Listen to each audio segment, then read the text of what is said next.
So we're looking at one big story. The Bible story that stretches from creation in the beginning to new creation right at the end.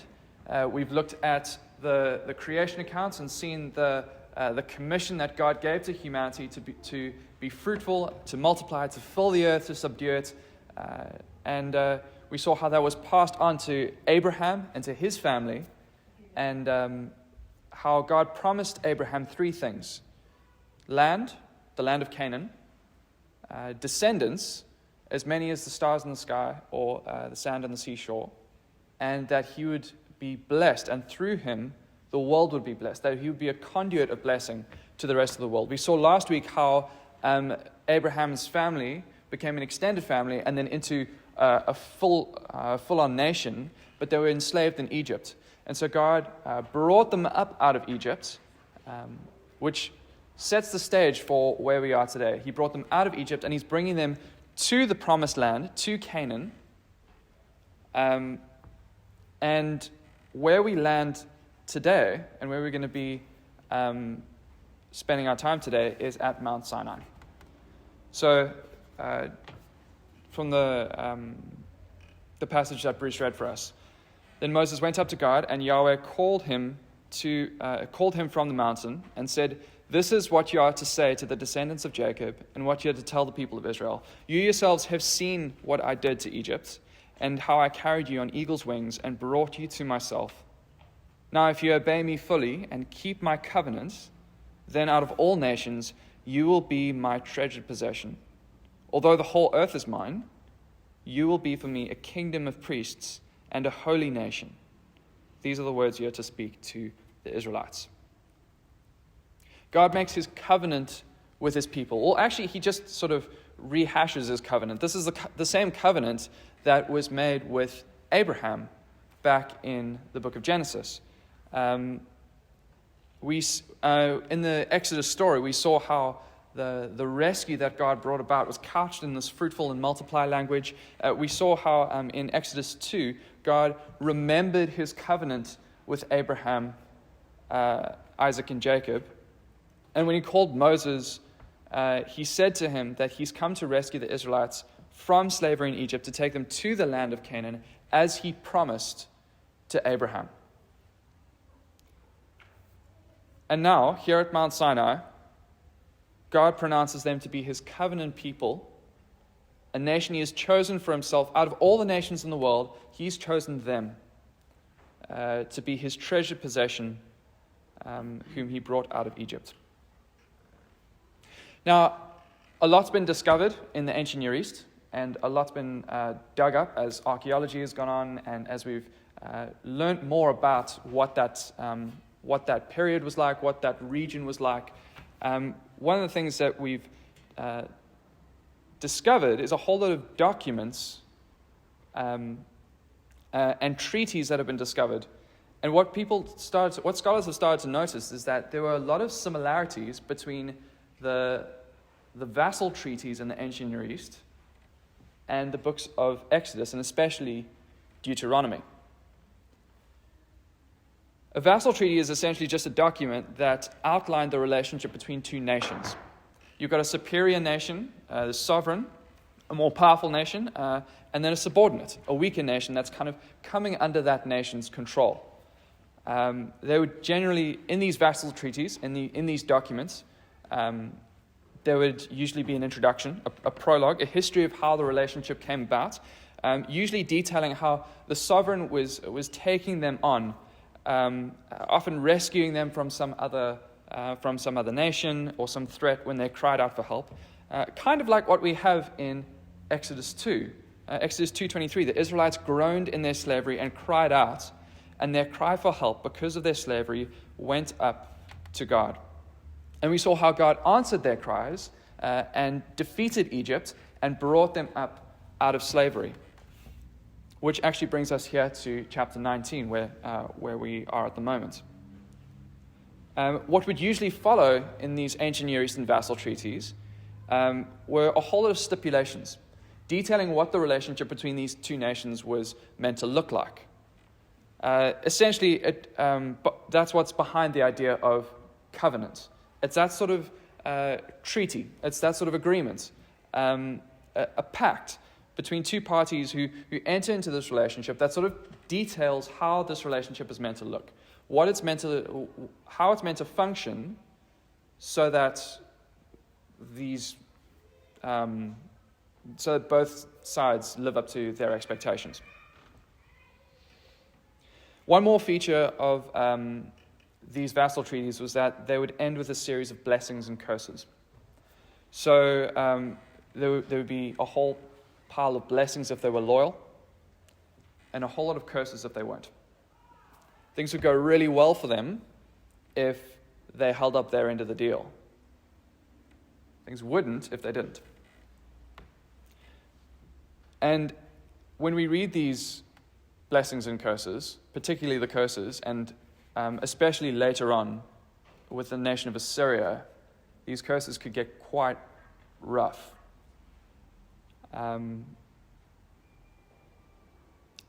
Which actually we see also in the ending chapters of Deuteronomy and Leviticus. There's a whole section in both of those books where, not so much in Exodus, but in Leviticus and Deuteronomy, there are whole sections where it's just blessings and curses. Blessings if they're loyal to God, and curses if they're not. And that's essentially what God expects. Loyalty. Allegiance. One scholar puts it this way: vassals serve to enhance the sovereign king's reputation. If the vassals were loyal, the king would demonstrate his power and competence by granting them prosperity and protection from enemies. And that's exactly what God expected from his people. Which brings us to a second... I haven't even told you what the first thing was that we were looking at, but this is now the second thing. The first is the context for the law, that God has brought them out of slavery and is establishing his covenant with them and telling them what that covenant was meant to look like. The second is the commitment of the law, which is allegiance. This is put very strongly in the verses that we thought about just a moment ago from Deuteronomy 6, from the Shema. Listen, O Israel, the Lord is our God, the Lord alone. And you must love the Lord your God with all your heart, with all your soul, and with all your strength. Essentially, this was Israel's cry of allegiance, pledging their loyalty to God alone, that they would worship Yahweh and no other. And going into the land of Canaan,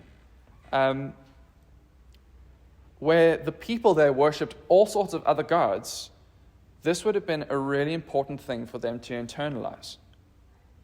They would have been pulled in all sorts of different directions to worship all sorts of other gods apart from Yahweh. And what Moses is saying to the Israelites here in Deuteronomy 6 is, don't fall for it. Pledge your allegiance to Yahweh alone. And the same danger, I think, is there for us too. From all sides, we have things vying for our attention, competing for our allegiance. Maybe it's work. Maybe it's money. Maybe it's stuff. Maybe it's pleasure, excitement, luxury. John Wimber, he said this: show me where you spend your time, money, and energy, and I'll show you what you worship. It'll be different for all of us, and I'll let you fill in the blank for yourself, but we've got from all sides things vying for our attention. It isn't an airtight diagnostic, but I think John Wimber's got a point.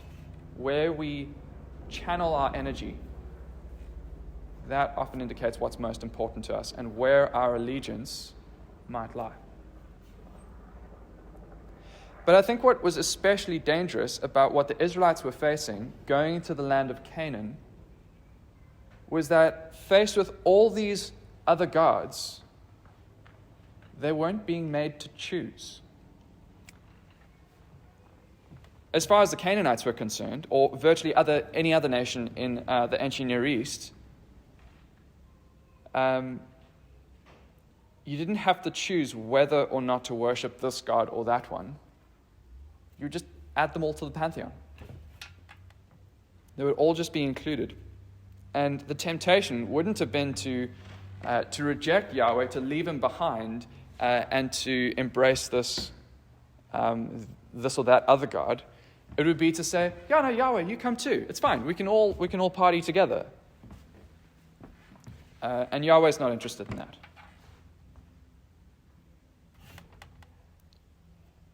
Now, just thinking again about our situation, about how we've got things vying for our attention the whole time. It's not wrong to want to have fun. It's not wrong to work hard. It's not wrong to want nice things.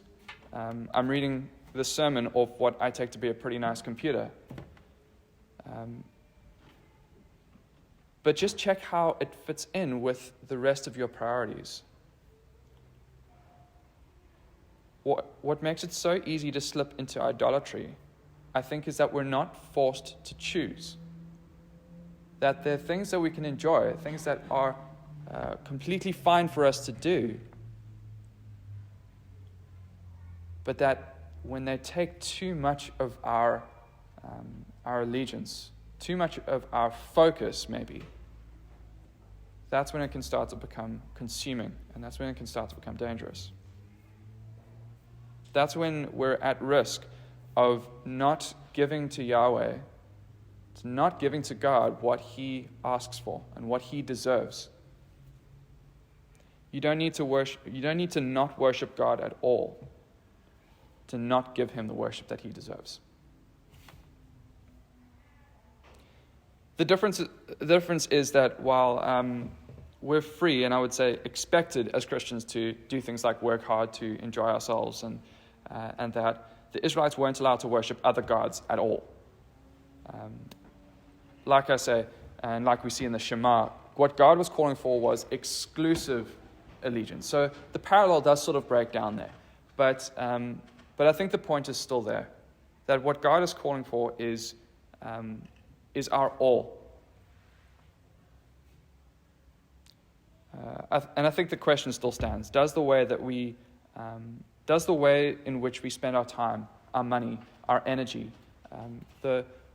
what we give ourselves to, does that reflect a deep allegiance to God? In the words of the Shema, do we love God with all our hearts, with all our soul, and with all our strength? Like we saw last week, it can be quite easy to forget. Easier than we'd like. So Moses goes on to tell them to put it everywhere. Repeat them again and again. This is now the Shema, essentially.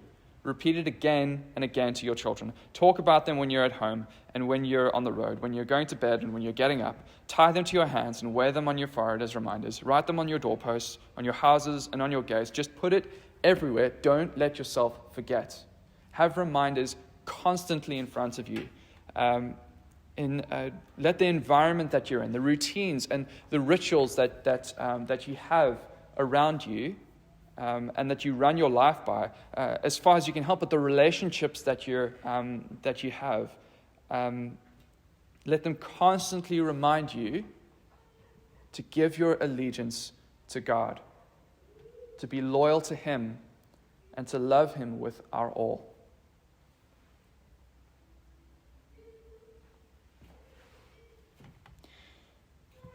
We thought about the context of the law, which was the covenant that God made with Abraham, that He's now reinstating and spelling out in His relationship with the Israelites here at Mount Sinai. We looked at the commitment of the law, that what God expects is our loyalty, our allegiance, that we give our all to Him, even in the midst of a world that's vying for our attention on all sides for all sorts of different things. And there's one more side to the law that I want us to think about this morning. And that ties in with the video that we watched just a moment ago, which is the cult of the law. Now, I realized I was kind of going for another C. And I realized that that's a little bit of a strange word to use to talk about the cult of the law. It's actually really common in scholarship. But I realize it can be a little bit jarring. When we think of a cult, we usually think of weirdos who have strange beliefs and initiation rites and, want to, do this, that, and the other thing. Essentially, all the word means, though, is a system of religious veneration and devotion directed towards a particular object. A system of religious veneration and devotion directed towards a particular figure or object, in this case, God. That essentially is all the book of Leviticus is about. Ultimately, what it all comes down to is holiness. When we say that something is holy, we just mean that it's set apart. The way that we usually use the word holy is often in the sense of moral uprightness. So somebody is called a holy man or a holy woman, somebody who is righteous or upright or just generally a good person. Or we talk about somebody who has a holier-than-thou sort of attitude, who really just needs to get off their moral soapbox and sit down. But when we spend some time reading Leviticus, or in fact the rest of the Old Testament, we find that seeing holiness purely as a moral category doesn't actually hold up. When we look more closely, what we see is that holiness isn't actually a moral category at all. One place that we see this, I think, is in Leviticus 19. The first verse in the chapter tells us what the rest of it is all going to be about. And I'll leave you to go read that for yourself. You can just see what all it goes into. But it starts by saying, "Be holy, because I, the Lord your God, am holy." And what does holiness look like? Well, it includes moral issues. Respect your parents, don't turn to idols. A little bit further down, don't deceive your neighbor. But it also includes a bunch of other things too. So, verse 19, don't crossbreed two different kinds of livestock. Sow your fields with two kinds of seed, or put on a garment made of two kinds of material. Or verse 27, you're not to cut off the hair on the sides of your head or mar the edge of your beard. Hardly moral issues, right? Holiness, rather, is just about being set apart. It's not a moral category.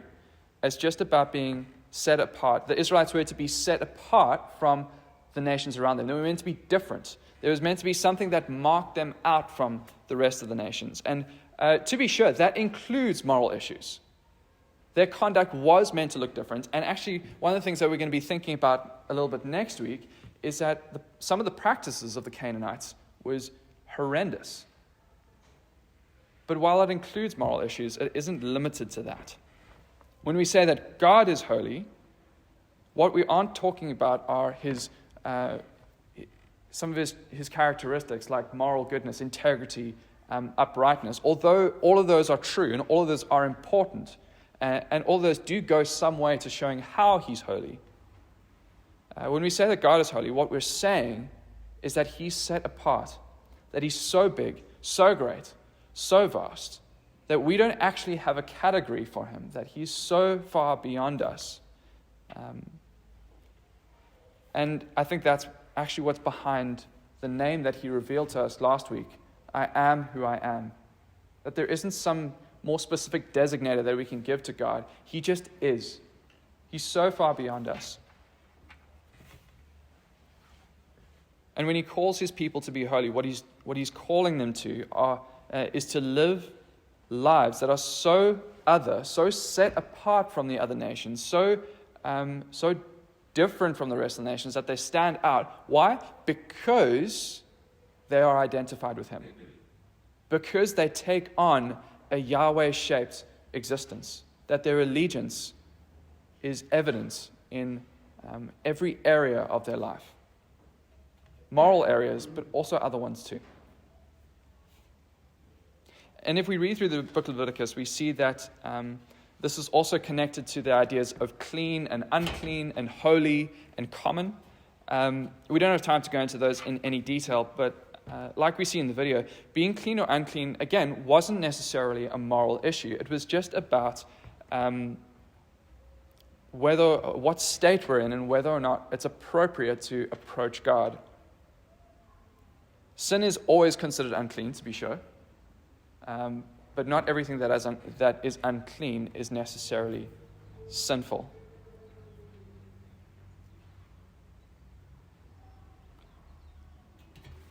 And that's essentially what the book of Leviticus is trying to explain to us. If it's about holiness, and if it's about dwelling with a holy God, it's giving us what we need to know to do that properly, to do that well. What sort of states what sort of state we need to be in to come close to a God who is so holy and so other. And at the center of it all, you can kind of see in the way that the book is designed that right at the middle of it all is the Day of Atonement. By the way, just as an aside, if you go onto Bible Project's YouTube channel, just watch everything that's on there because it's all brilliant.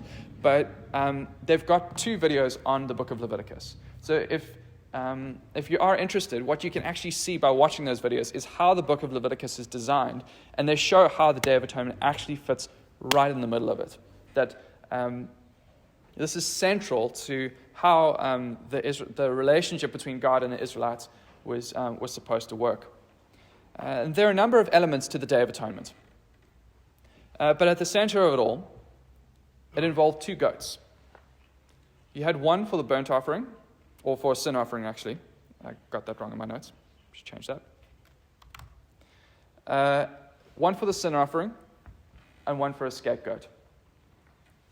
And what was super important is that the goats be unblemished, that they be pure, that they be the best that they can possibly find.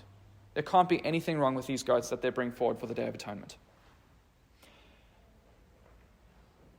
And the people would then confess their sins over the scapegoat, and the scapegoat would be sent away.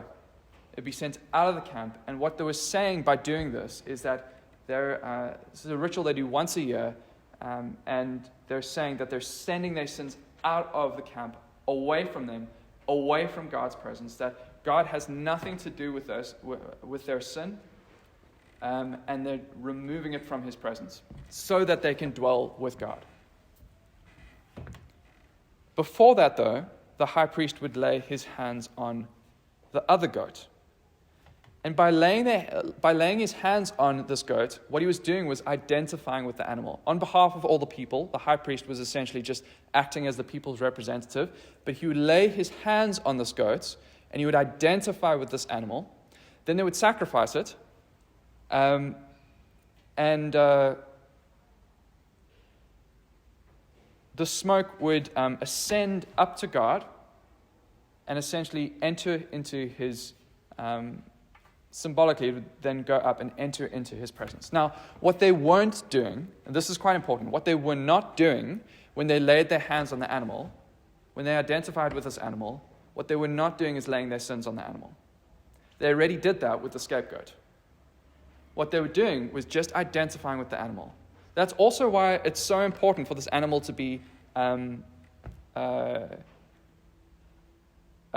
pure, unblemished, best that they could find. Because what this animal was then going to do was ascend up on their behalf into God's presence as their representative. And if the animal is now bearing their sins and going up to God's presence, you can see how that doesn't work. They need to get rid of their sin. They need to get it away from God, not ascend it up to him. The blood of this goat would then be sprinkled on the atonement cover in the most holy place, which would cleanse the space. That's also fairly important. We're not going to spend too much time thinking about it, though. But this is where atonement would happen, cleansing that space with this animal's blood. So Leviticus 16, verse 16. In this way, he will make atonement for the most holy place because of the uncleanness and rebellion of the Israelites, whatever their sins have been. He is to do the same for the tent of meeting, which is among them in the midst of their uncleanness. It's the space that's atoned for, because it's the space that God is dwelling in among his people. So they need to clean the space of the Israelites' sin.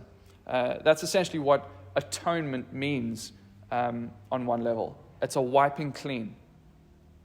That it would be wiped clean of the sins of the Israelites so that they can continue to dwell in sacred space. They continue dwelling in God's presence.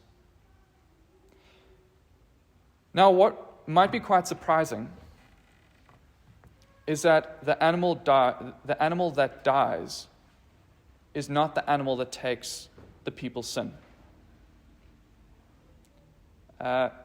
Perhaps we can assume that the scapegoat dies because it's being sent away into the wilderness, but we aren't actually told. The animal that dies doesn't carry anybody's sin. Again, what it's doing is ascending up into God's presence as the people's representative. The question, though, is how then is this fulfilled in the New Testament? Because what we believe as Christians is that Jesus died and paid for our sin, that he took it away, that he dealt with it on the cross. And in a very powerful way, the Day of Atonement and the sacrifice that was made right there in the center of Leviticus actually points to what Jesus did for us on the cross. So I want to just end our time by thinking a little bit more about how that relationship checks out. What's going on there? How is it that Jesus fulfills the Day of Atonement? When we go into the New Testament with this sort of understanding of the Day of Atonement, with the scapegoat taking the sins away, with the other goat ascending as the people's representative into God's presence, I think we get a richer picture of what's going on in the New Testament and what's going on with Jesus' sacrifice. In Hebrews, Jesus is portrayed as our ultimate high priest. And just as an aside, before we get into Hebrews, the book of Hebrews doesn't necessarily kind of map on every point very precisely. What we find is that Jesus just fulfills all of it. So he's our high priest. He's the perfect sacrifice. He's the one who goes forward into the perfect sanctuary, into heaven as our representative before God.